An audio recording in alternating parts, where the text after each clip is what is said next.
Evanston, Illinois' reparations program isn't perfect, but it does make restitutions for the horrors of slavery feel more possible than ever.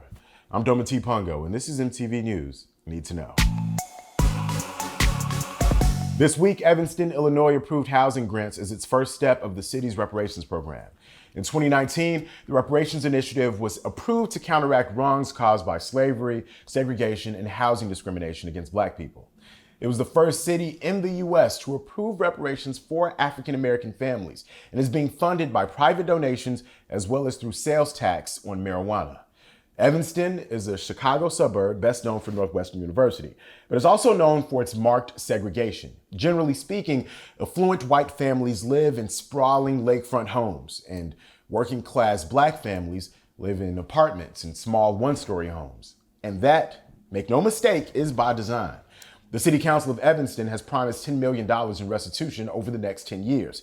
Right now, we're seeing the first phase of the initiative, which hopes to repair decades of housing discrimination. $400,000 will be made available to Black residents who can show that they or a direct descendant lived in the city between 1919 and 1969 and suffered housing discrimination. With $25,000 per family that can go towards home repairs or a down payment, writer Becca O'Neill tweeted about the significance of reparations starting in this community. Chicago is known for its extreme segregation and income resource disparities, and Evanston is just a more extreme version of that. So if there was ever an appropriate testing ground for the first reparations program in America, it makes sense. It would start in Evanston. Now, most of us know about the horrors of slavery, but after its abolition, housing was a huge part of upholding structural racism. New Yorker writer Jelani Cobb told MSNBC, housing has been the major engine for wealth acquisition for American households. And so what is the compound effect of having a whole sector of the community, a whole sector of the population excluded by and large from the ability to accrue equity in their homes? The end of slavery marked the beginning of subversive laws meant to keep African Americans from becoming upwardly mobile. As a result, the suburbs were born. Homes were mass-produced for white people, while Black people were denied mortgages and relegated to certain areas with a practice that became known as redlining. This discrimination bled into renting and owning storefronts and getting business loans. It happened in Evanston, too.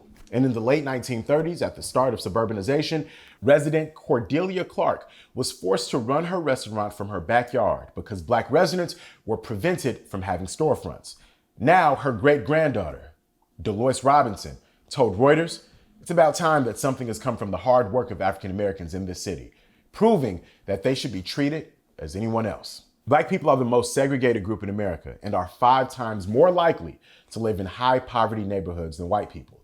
And in Evanston, as recently as 1985, real estate agents relegated Black renters and home buyers to a separate section of the town.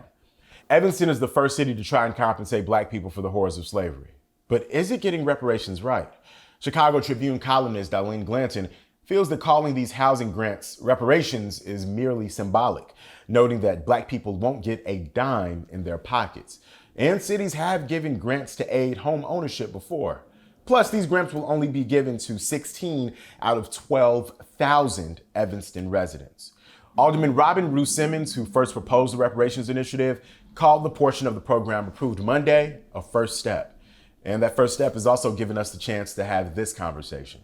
Most people think that reparations are some far-fetched pipe dream, but there is precedent for them. It's been done several times in history to make up for systemic horrors. Germany granted reparations to Holocaust survivors.